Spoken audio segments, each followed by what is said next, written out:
Hello everybody, Brad here. Welcome to another Guitologist video. Today's video is going to be a little bit unusual, but I guess every day is unusual here on this channel, as some of you have come to know.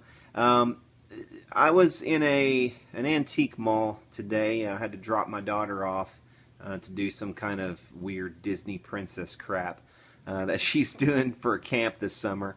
And so I drop her off and I go to one of my kind of usual haunts, and walking through there and checking things out, and lo and behold, in addition to some vinyl that I'd gotten, some really cool vinyl, I ran across this odd little guy that we're going to take a look at now.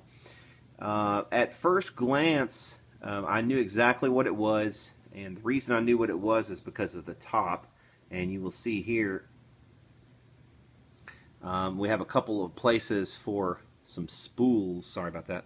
We have a couple places for some spools, one over here and one over here. And I just know from experience, looking at this sort of thing, that this is a wire dictaphone recorder. This is the type of thing that back in the 1940s, before the advent or widespread use of tape to store information, they used wire to record on. And basically the wire is just, to my knowledge, the wire is basically just steel wire. And what this machine does is it magnetizes the steel wire so that you can play it back on a machine such as this as well. So this is a recorder and player. Anytime you have something that's this old, that is a sound technology machine, there's a very, very good chance that lurking inside of it, there's going to be a tube amp. And, you know, as you all know from some of my conversion videos and some of the other videos from other people on the internet, anytime you get a tube amp, there's a good chance that you can have a guitar amp out of it. Now, this thing is really caught my eye because of the kind of deco styling. I mean, it just screams at you, Art Deco. And I also noticed that there was a magic eye down here. So anytime you have a magic eye on a piece of equipment, that's usually a pretty cool little plus. I noticed there's an on-off switch with a tone knob here. There's an output also, but it also looks like there's an internal speaker, so that was intriguing to me, that there was both an output kind of proprietary jack here that would probably go to some kind of other, either a preamp out for another piece of equipment or out to a speaker cabinet, not really sure. But there's an internal speaker, I suspect. Also selections for output. So that tells me, yeah, it's probably, this selector probably selects between, you know, whatever speaker's in here, and then also between this and maybe something else. We have a record and listen selection over here. We also have a volume knob, and we have an input, which is kind of a three-prong proprietary looking thing also. I did not even bother. A lot of times I will look up on my phone, you know, if I'm out somewhere and I run across something weird like this, I'll look up on my phone, like, what is this thing, you know, what's it worth, that sort of, or, you know, what are they going for online, that sort of thing. And with this one, I didn't even bother because they had the price set at reasonable for what I thought it was. I wasn't even going to argue, so I took it up to the front and set it aside and pretty much immediately. Because, first of all, the look of it, and second of all, you know, I knew there would be a tube amp in it. And, you know, turning the thing upside down, I did get a little tantalizing glimpse down inside of there, the shine of a couple of tubes. So yeah, anytime you can look inside of a piece of equipment like this, it's decently priced, and you can see a couple tubes inside. I mean, you know, personally, I go ahead and snatch it up. I'm not that worried about it because I know how cool some of this stuff can be. Look at the back here. This thing is a wire. Let's see, what is it? Webster Chicago wire recorder, licensed under, let's get it a little closer, sorry. Yeah. Licensed under Armor patents. That's weird. Serial number 836. This is model 7 AMA 375. Operate only on AC current at 105 to 120 volts. 60 cycles, 65 watts. Chicago 39, Illinois, USA. All right, stick around and let's crack this thing open and see what we actually have inside of it. Okay, we've got this thing up here on the bench, and to get it apart, we have some screws on the sides. We have 3 screws on each side, and then this whole side piece and the back are one piece. So it wraps, this whole thing wraps around to the other side. There's 3 screws on the other side as well, just like these. And then on the bottom you have some screws as well. So you actually have to take the bottom panel off first and then take the back and sides off. So let's do that. Okay, so that panel comes off like so. And we can see the guts.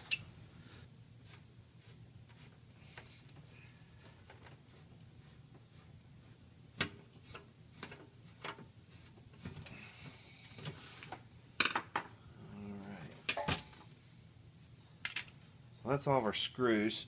Let's flip this thing up.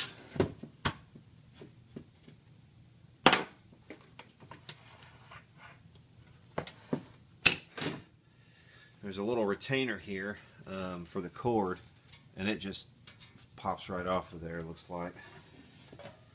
And this piece, this whole piece slides out. So there's that. And oh yeah, this is no series filament amplifier. This is actually a serious piece of kit. We got a 6V6 output, power transformer of course, 6SN7 here, and a 6SJ7 here, and a 6X5 rectifier. Just getting a look at what everything is. There is a something that's been clipped right here. I'll have to figure out where that's going and what it is. Looks like it might be like an input from something. So there's that. We'll have to figure out what that is. Got another clipped wire here, down here, so I'm not sure what that is. That looks like a power wire of some kind, like a 2-prong cord, but I don't think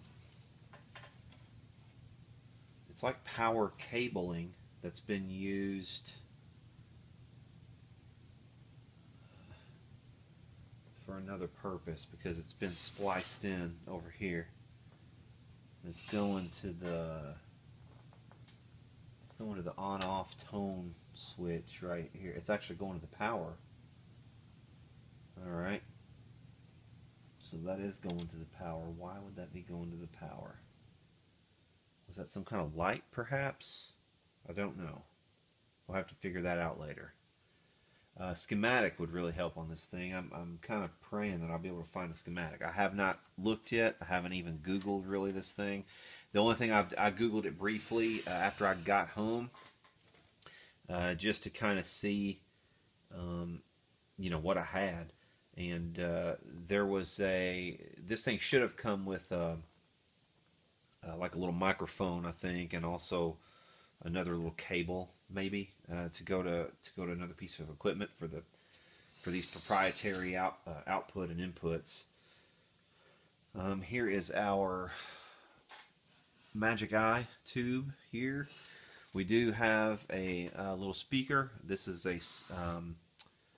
it's an electrodynamic speaker, and it says on the top, it says 1,000 ohm on that speaker, but I think that is the DC resistance just for the electrodynamic portion of the speaker, probably.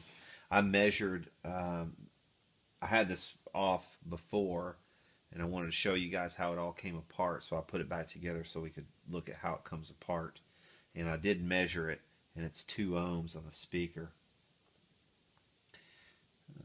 let's see. Yeah, this thing is, you know, here's all the original caps, I'd say. These are just these old wax ones. There's some Sangamos. Yep, these are Sangamo. And I think this thing is a 1947 or 48. It's 47 or 48. There is a 1347 42 code over here on this pot, so that's 1947 for that component. But the speaker has an 232 844, so that should be the 44th week of 1948 on the speaker. So we're looking at a piece of equipment from 1948. And I'm sure our other components, some of these will have codes as well, and we'll get into all that. But let's just admire the build of this. I mean, what is this? This is like some kind of maybe bronze, like a copper tin mixture. I think this is bronze. But it looks like something you would see, it's like, I don't know.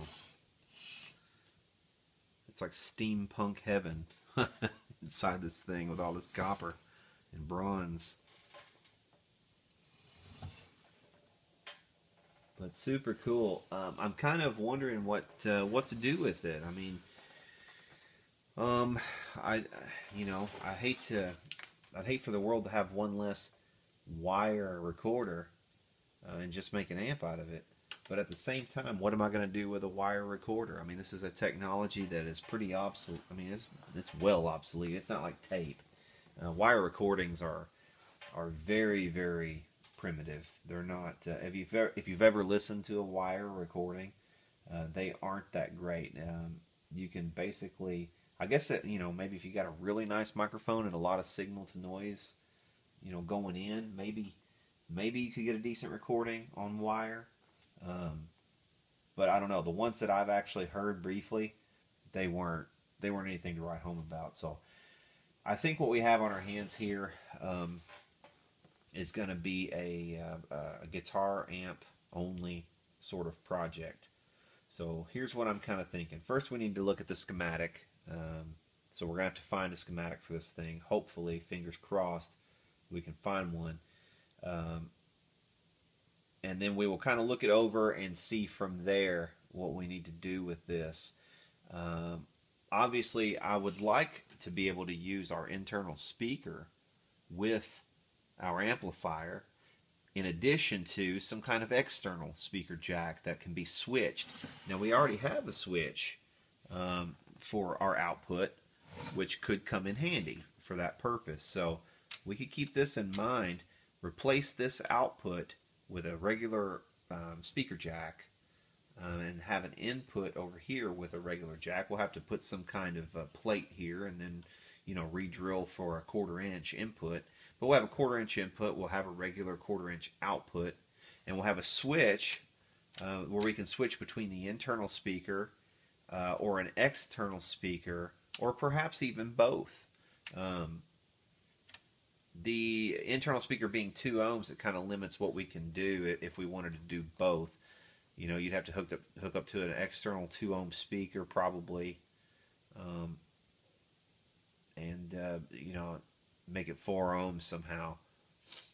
But we can figure all that out and kind of get an idea of what we want to do.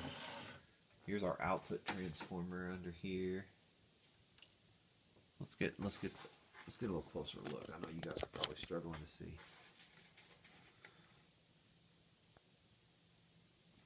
Okay, yeah, that's our output transformer down in there.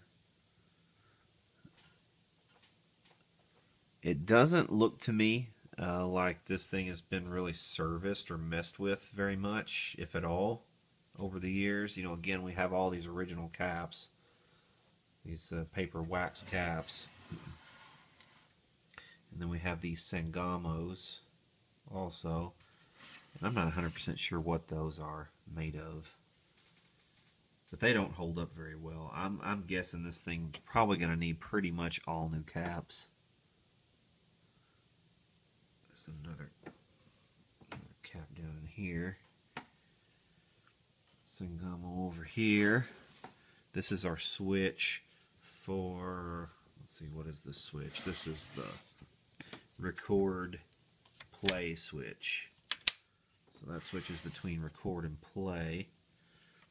This one up here is our volume pot. Another wax paper cap there.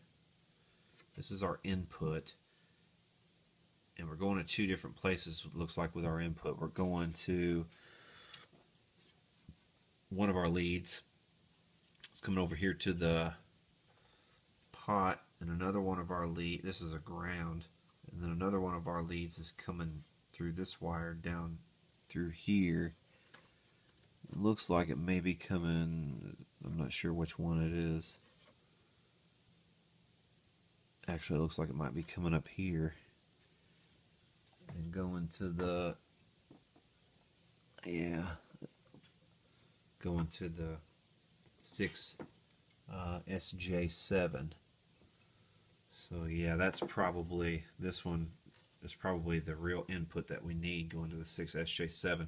So this will be our input because it's shielded, that makes sense. So this may end up being our actual input wire here, but why we would have a second one going to here, I'm not sure. Unless it's just like a 2-channel thing. There are 3 different, maybe there was a switch on the microphone, I'm not sure. Maybe there was a switch internally on the other piece of equipment that you plugged into this, where you could go to the, I don't know. It's a good question. Without a schematic, we're just guessing. We're kind of in the dark at the moment. I mean, I could trace all this out, but it'd be a hell of a lot easier with a schematic. So we're going to look for a schematic. But just let's look at it. Let's look it over for just a second. It's interesting, some of the mechanical stuff we've got going on here. I mean, obviously we've got something going on down here with these contacts that get pressed against one another. And these have to do with the recorder itself. And then there's a big transformer down underneath here. I'm presuming, or maybe that's no, that's the motor. That would be the motor for to drive this mechanism underneath. But all of this stuff, if we're not going to use the wire recorder, all this stuff can come out. It's just adding additional weight. So that can come out, and probably all this stuff up here can come out as well. But we will figure all that out eventually. And it's possible too that this gets you a better look at the mechanism. There's there's that motor down there driving everything. And again, I think we can get all of this stuff out of here and just leave the top cover on, basically. So that's going to reduce weight enormously on this amp. I mean, there's no sense in having an amp with because this thing probably weighs 15 pounds or maybe even 20 pounds like it is. So yeah, if we can reduce weight, that'd be good. But we've got some, let's see, what's this? This thing is part of the mechanism on top. It goes up and down.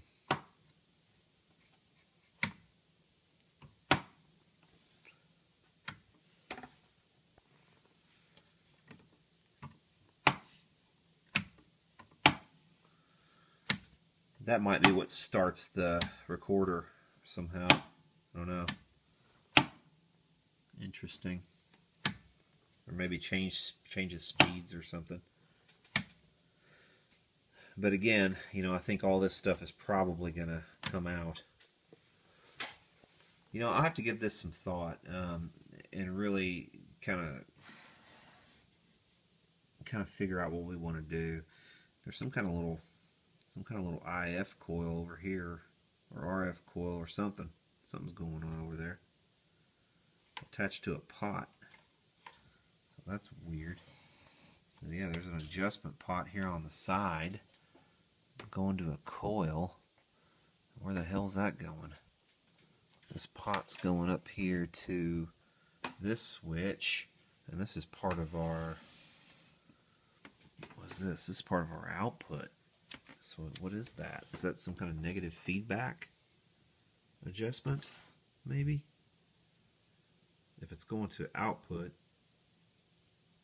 I mean, surely that's got to be what it is, negative feedback of some kind. We've got a resistor there too. Interesting. So yeah, this is going to be an interesting one. I'll tell you what, I'm probably going to make this a multi-part video series on this thing, and I'll let you guys, who are some of my regular viewers, respond in the comments and tell me what you think I ought to do with this thing. There's a couple different ways we could go. Again, I have absolutely no use for a wire recorder. All this crap down here adds a lot of extra weight. It would be cool to try to record something on a wire recorder. I don't think I've ever actually recorded anything on wire, but I don't have any wire. So, and I'm not going to buy a piece of wire to try to make a demonstration. So, chime in on the comments. Let me know what you think I ought to do. Maybe, the other option, I guess, would be to leave all this stuff in and make an amplifier and try to leave it as original as possible. But then again, I still am going to have to get rid of this and get rid to make something happen on the input and output. So, a couple different ways we can go. You guys chime in and see. Let me know what you think, and we will be back soon with a part 2.